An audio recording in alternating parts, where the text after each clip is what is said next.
Assalamualaikum warahmatullahi wabarakatuh. Kali ini kami akan menjelaskan tentang pengiriman data Modbus RTU dengan menggunakan Arduino Nano dan RS485. Jadi untuk yang pertama adalah untuk pembacaan sensor suhu. Jadi nanti yang pertama si master ini mengirimkan data ke slave sensor. Kemudian di slave sensor ini, dia si master ini merequest ke slave sensor untuk mengirimkan data berupa dengan address 0x02. Kemudian dari master ini dikirimkan ke slave sensor. Nah, nanti si slave sensor ini mengecek terlebih dahulu apakah addressnya sudah sesuai, apakah CRC-nya sudah sesuai. Ketika sudah sesuai nantinya data dibaca dan diolah ke pin Arduino-nya itu. Terus kemudian setelah itu data diproses dan juga dikonversi ke berupa data byte 0x7FFF ini. Terus setelah itu dikirimkan kembali ke si slave master tersebut. Dari master nanti dikirimkan ke GUI dan ditampilkan untuk nilai temperatur suhunya. Kedua yaitu untuk pembacaan sensor infrared. Yang pertama itu dari master itu akan merequest data yaitu berupa 0x01. Nanti dari master sendiri masuk ke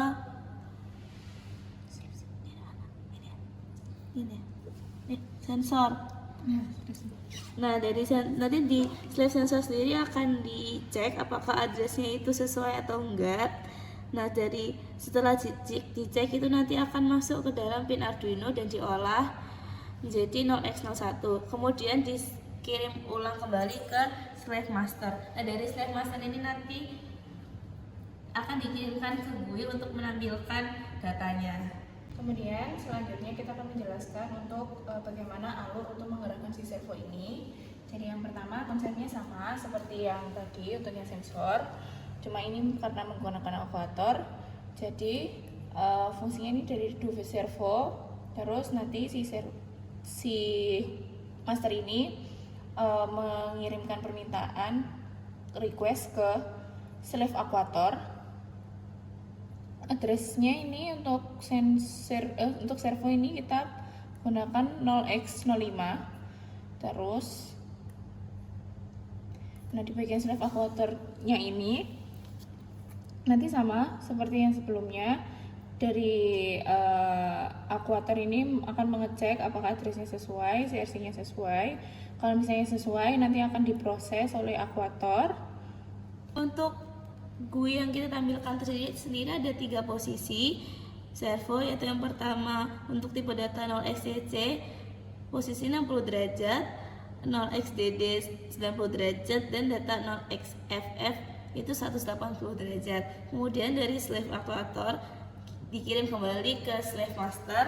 Nanti dari master akan ditampilkan ke GUI. Nah, untuk contohnya sendiri kami akan contohkan dari GUI-nya. Misal kita akan menggerakkan 90 derajat. Oke, nanti desain 90 derajat ya. Ya, nanti si akuator akan bergerak ke arah 180 derajat. Sebenarnya bisa di adjust. Cuma yang kita tampilkan ada 3 ini, dari 60, 90 sampai 180. Seperti itu. Bahas untuk part master untuk GUI-nya. Nah, program ini nantinya dirancang sebagai sebuah Modbus master. Nantinya ini dapat mengontrol dan membaca data dari beberapa perangkat nih melalui komunikasi serial RS485 nih.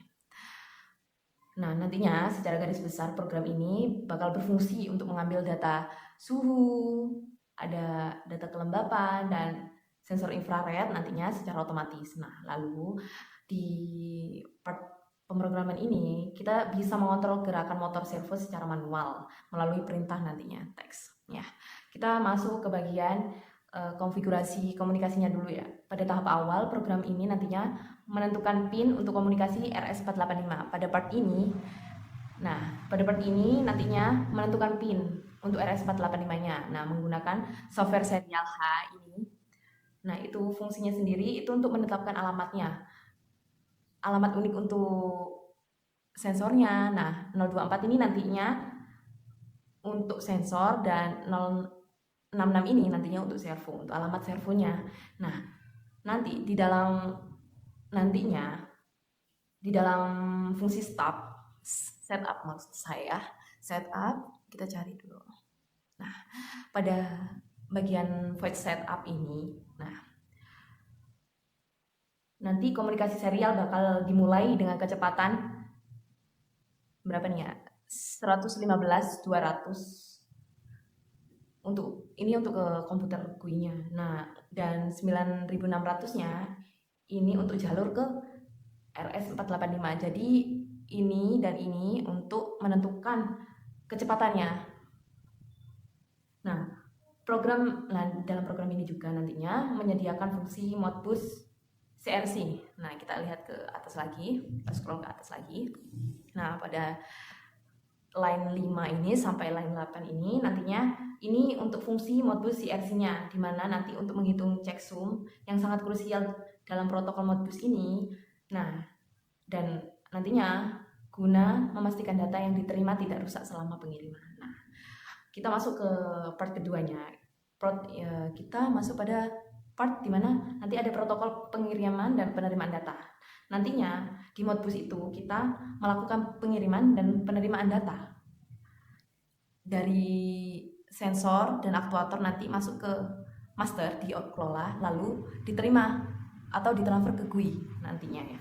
Nah, pada part ini inti dari komunikasi Modbus dalam kode ini nanti terletak pada kita lihat di line 14 dan 19 ya, sampai 19 ini. Nah, nanti alurnya dimulai dengan menyusun paket data. Kita bisa jelasinnya itu nanti kayak sebuah paket. Nah, nantinya itu berisi alamat tujuan, kode fungsi dan data perintah. Nah, lalu nih semua yang ada di sini nih. Nah, nanti lalu ditutup dengan 2 byte CRC. Nah, 2 byte CRC ini. Nah, yang ada di sini. 2 byte CRC. Oh, maaf ada gangguan nih. Nah, nantinya setelah data dikirim melalui ke perangkat slave, nah program akan menunggu respon balik dalam waktu tertentu atau di timeout. Nah, ini ada waktu. Nah, ini byte dari CRC-nya tadi. Nah, nanti kan programnya kan setelah dikirim ke slave, nanti program kan pastinya nunggu respon balik kan dalam proses waktu tertentu atau timeout itu tadi melalui fungsi. Nah, fungsinya ada di serial di baris 11 sampai 13 ini nanti. Namanya itu readx. Nah, nantinya jika respon diterima, program akan memverifikasi apakah alamat dan kode fungsinya sesuai. Nah, nantinya kita nanti melakukan pengecekan ulang keaslian datanya menggunakan perhitungan CRC. Nah, kita lihat di baris 17 ini sampai 19. Nah, nih dari sini, dari kode ini serta nantinya di sini. Lalu kita masuk setelah melakukan pengecekan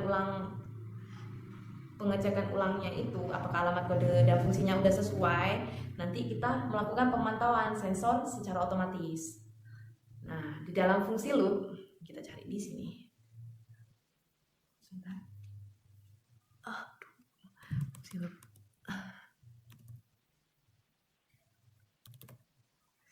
Nah,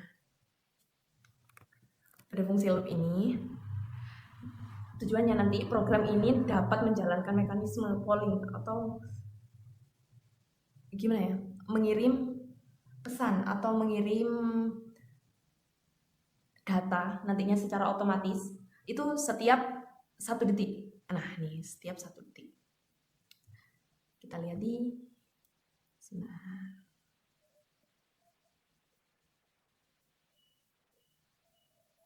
nah, pada part ini. kita akan melakukan program mekanisme polling setiap 1 detik.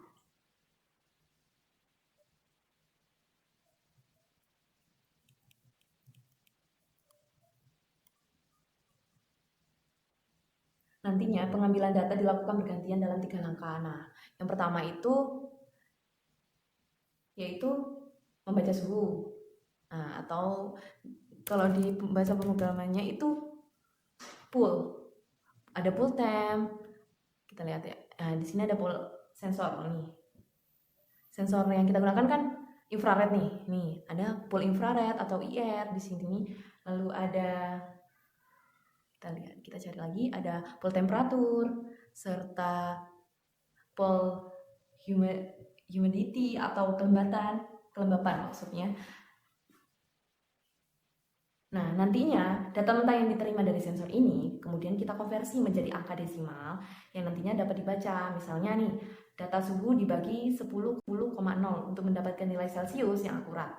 Kita lihat pada baris, kita scroll ke atas pada part 35 ini, baris 35. Nah, setelah itu nantinya kita melakukan kelanjutan dari program ini, yaitu melakukan interaksi dengan antarmuka. Nah, kita masuk ke part pemrograman GUI-nya. Nah, agar data bisa dibaca oleh aplikasi luar atau GUI-nya. Nah, program memiliki fungsi send. Karena saya kesulitan untuk membacanya nanti, kita bisa cari di send kf to GUI. Nah, fungsi ini nanti dapat mengubah nilai sensor yang bertipe float menjadi teks menggunakan DTO strv. Nah, nih. Dan menggabungkannya nanti ke dalam format key value. Kita lihat. Nah, nih. Kita cari key value. Nah, kita nanti menggabungkannya ke dalam format key value. Nah, nanti dia bakal muncul. Nah, jika masternya udah ready, kita akan memunculkan teks dari hasil nilai sensornya nanti. Nah, seperti temperatur 28, 20, humidity 69, 20 gitu-gitu. Pokoknya nanti ada di tampilan saat di run GUI-nya.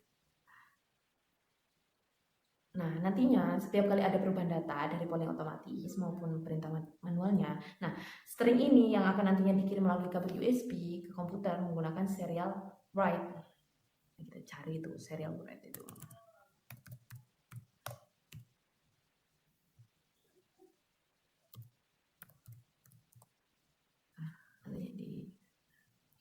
Nantinya ini bakal muncul di tampilan saat kita memeran di VS Code-nya ini. Nanti GUI-nya akan muncul.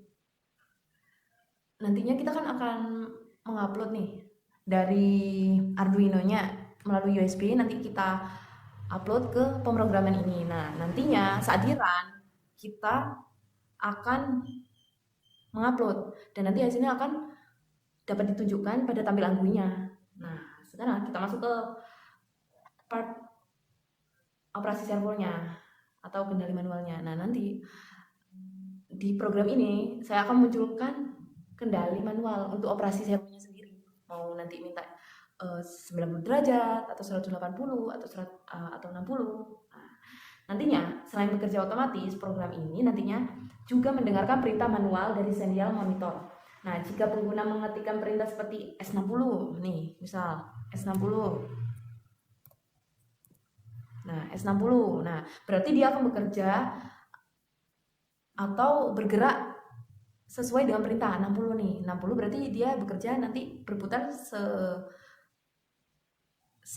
bukan selama, tapi bergerak 60 derajat nih. Nah, kalau S90 nantinya 90 derajat. Dan begitu seterusnya seperti 180 itu tadi. Nah, nantinya program akan menjalankan fungsi do servo yang mengirimkan kode khusus seperti 0xCC atau 0xFF. Nah, ke alamat Modbus milik servo. Nanti jika servonya merespon dengan benar, program akan memperbarui status posisi servo terakhir dan langsung mengirimkan informasi tersebut ke GUI. Nah, gimana sih master itu menyusun slave? Nah, pada baris tersebut, nah kita lihat pada baris 14, ya, kita akan ke atas lagi.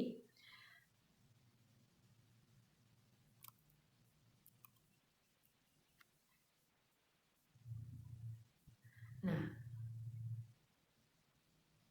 pada baris ini program gimana ya jelasnya? Nah, programnya nanti lagi dibungkus paket data Modbus custom. Jadi alamat ini dibungkus untuk memberikan alamat custom. Nah, ini untuk alamatnya servo. Nah, pasti untuk setiap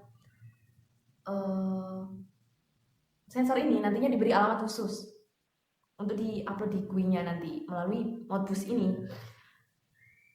Nah, bayangin nih, misal kayak kamu lagi ngirim paket ya lewat ekspedisi. Nah, pastinya kan isinya harus lengkap biar nggak nyasar nih. Nah, dalam codingan ini, paketnya itu terdiri dari 5 byte. Nah, byte 0 atau alamat ADDR nih. Ini buat nentuin siapa yang bakal dipanggil. Misal nih, sensor 024 atau servo 066 nih. Ini addressnya, alamatnya biar jelas nantinya.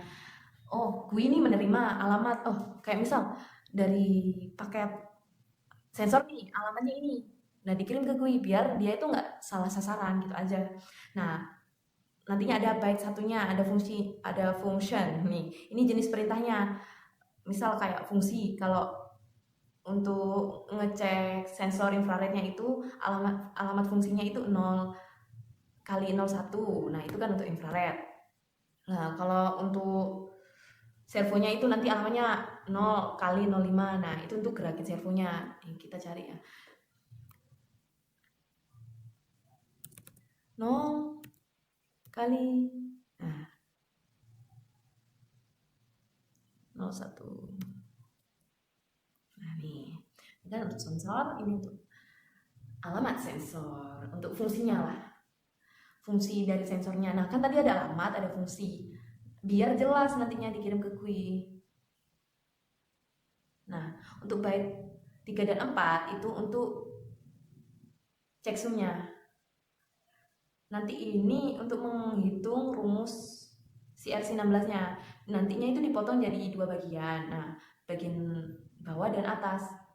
Terus ditempel deh di akhir paket. Nah, fungsinya sendiri biar si penerima bisa ngecek ini paketnya utuh atau udah penyok di jalan. Nah, itu cuma perumpamaan ya biar kalian bisa ngerti atau biar ini jelas gitu.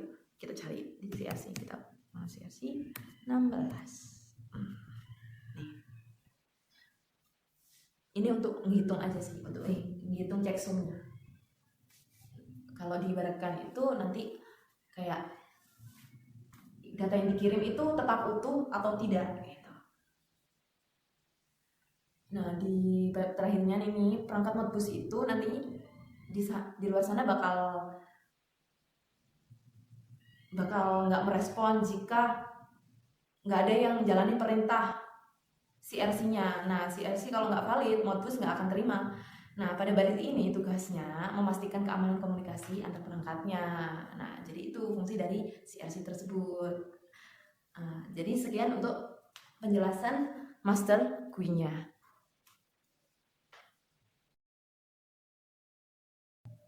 Kali ini aku mau jelasin isi dari pemrograman GUI untuk tampilan Modbus pada master di VS Code. Program ini, aku jelasin dulu. Program ini adalah aplikasi antarmuka grafis atau bisa disebut GUI. Nah, di sini berbasis Python, di mana fungsinya nantinya ini sebagai pendamping untuk kode Arduino. Nah, untuk master yang kita bahas sebelumnya. Nah, aplikasi ini saya buat menggunakan library P-Site 6. Nih, P-Site 6. Nah, fungsinya library P-Site 6 sendiri ini nantinya untuk menampilkan data sensor secara real time dan mengirim perintah kendali servo ke Arduino melalui kabel USB. Nah, nantinya kita ngupload data dari rangkaiannya, nanti kita kirim. Nah, nanti kita upload di pemrograman ini. gitu. Nah, kita masuk ke part dimana kita ngeinisialisasi tampilan antarmuka atau kita bisa sebut GUI-nya. Nah, saat pertama kali dijalankan, fungsi main akan memicu pembuatan jendela utama. Nah, kita masuk ke fungsi main. Main. Fungsi main. Function main. Function main. Main. Function main.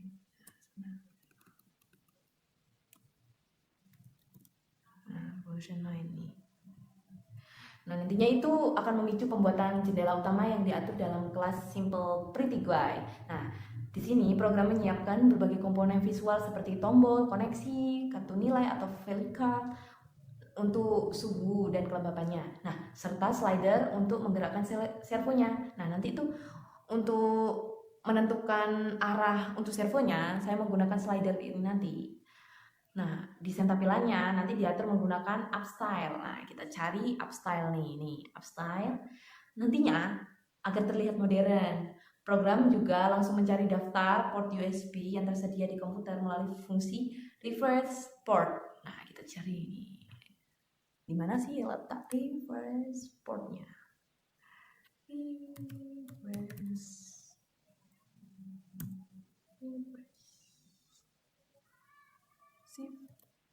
port. Nah, di sini di part ini programnya akan mencari daftar port. Nantinya kan Arduino saat ditancapkan USB ke laptop, nantinya itu banyak tampilan portnya. Nanti ada port 6, ada port 7. Nah, di sini nih fungsinya untuk merefresh portnya tersebut agar seperti saya ini atau pengguna lainnya bisa memilih port Arduino yang tepat. Nah, kadang port 7 itu salah. Nanti kita bisa refresh ke port 6-nya. Kita mencari port 6-nya nanti. Nah, setelah itu kita masuk ke part dimana nantinya memanajemen koneksi serialnya di latar belakangnya. Nah, program ini menggunakan kelas serial worker. Nah, serial worker.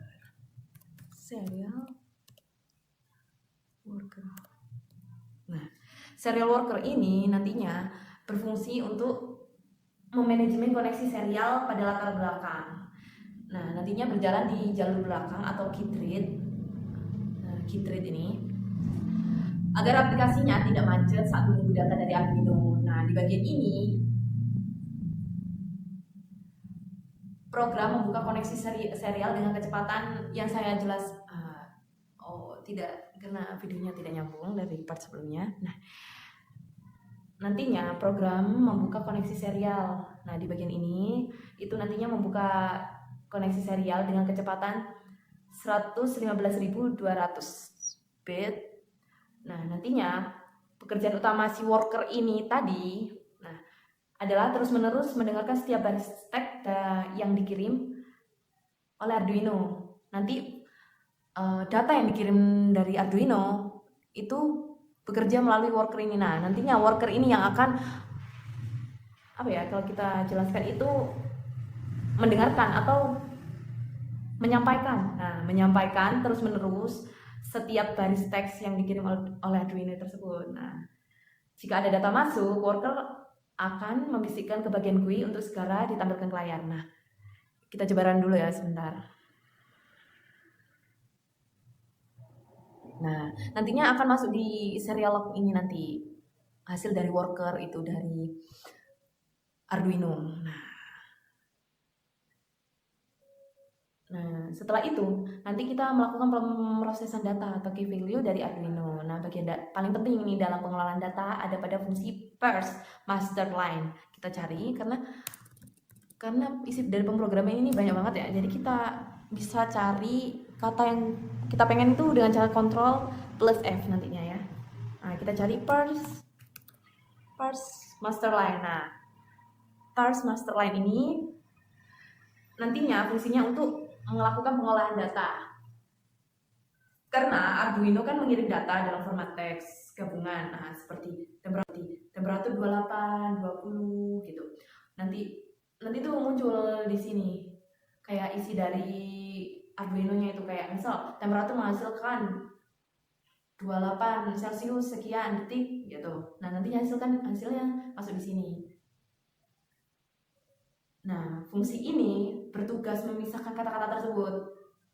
Program akan mencari simbol titik 2, nah, dan koma, lalu mengambil angkanya saja. Nah, jika teks yang masuk dalam pesan debugnya atau errornya seperti file temp nih atau CRC, nah, program akan mengabaikannya agar tampilan angka yang berada di tampilan GUI-nya ini nanti akan tetap bersih gitu. Lalu nantinya selanjutnya dari setelah pemrosesan tersebut, nanti ada pembaruan data secara real time atau live update. Nanti di sini nih akan muncul terus-menerus data yang muncul dikirim dari Arduino nanti secara terus-menerus. Nah, setiap kali datanya berhasil diproses, nah, sinyal data receiver akan muncul, maksudnya akan memicu fungsi on data. Kita cari ya. Nanti data receiver.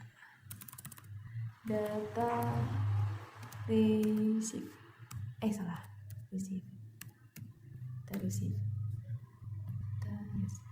Oh, salah. Kita harus pakai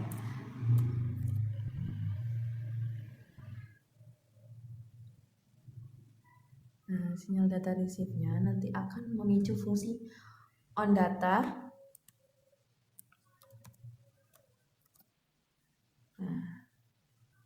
Nah, data receive-nya nanti akan connect atau memicu dari fungsi on data ini. Nah, disinilah nilai suhu nantinya kelembapan, lalu hasil dari sensor infrarednya akan langsung diupdate ke dalam kartu nilai. Nah, uniknya nanti ada logika khusus untuk sensor infrared. Nah, jika misal nih terdeteksi nilai 1, nah tulisannya akan berubah jadi detect.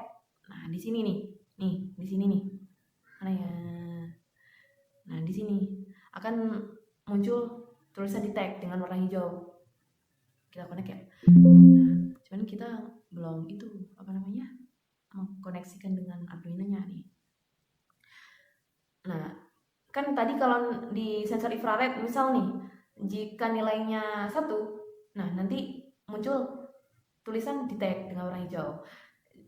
Dan jika bersih akan berwarna merah. Nah, hal ini memberikan respon visual yang cepat bagi pengguna untuk mengetahui kondisi sensor di lapangan. Habis itu kita masuk ke agar kalian tahu ya di programan itu detect. Nah, nih jika hasilnya 1 nanti akan muncul detect. Nah, apabila tidak akan muncul clear nih. Nah, di sini nantinya. Nah, nih misal nih kalau detect dia akan muncul hijau, jika clear akan muncul warna merah di sini. Lalu setelah itu kita melakukan pengiriman perintah kendali atau command text. Namanya itu command text. Nah, itu pengiriman perintah kendali. Nah, pada aplikasi ini juga bisa memerintah Arduino melalui fungsi send servo. Nah, kita masuk ke send servonya. Send servo. Ketika tombol send diklik, nah nih pada tampilan ini ketika send diklik nih atau ditekan, nantinya program akan mengambil nilai dari slider. Nah, sebelum dikirim, nilai tersebut akan dipaksa atau di snap ke posisi terdekat. Misal nih, aku maunya 60 derajat nih. Nah, kita tinggal slide ke arah 60 derajat. Nantinya data yang dikirim oleh Arduino akan merespon dan akan merespon balik ke slave aktuatornya. Akan bergerak nantinya motor servonya sesuai dengan perintah yang kita kasih. Nah, gitu. Nah, di pemrograman sendiri untuk melakukan fungsi tersebut kita harus mencari snap servo. Nah, ini snap servo angle-nya. Nah, perintah yang dikirim nantinya berupa teks sederhana seperti S60 per N, yang kemudian nantinya akan diterima oleh Arduino untuk diterjemahkan menjadi paket protokol Modbus yang dikirim ke motor servonya. Nah, hubungannya dengan Modbus, meskipun aplikasi Python ini tidak menghitung CRC Modbus secara langsung, nah nantinya ia bakal berperan menjadi jembatan komunikasinya. Nah, Modbus di Arduino-nya nantinya bertanggung jawab atas detail teknis atau bisa kita bilang itu nantinya bahasa mesin dan keamanan data atau bisa dibilang dengan singkatan CRC. Nah, ke perangkat fisiknya. Lalu untuk GUI di Python-nya nantinya bertanggung jawab mengubah data Modbus yang rumit nanti itu menjadi tampilan manusiawi atau tampilan seperti ini. Nah, berupa grafik atau angka dan mengirimkan perintah sederhana yang nantinya akan dibungkus menjadi paket Modbus oleh Arduino. Begitu. Nah, sekian dari penjelasan pemrograman GUI-nya tentang Modbus ini tadi. Makasih.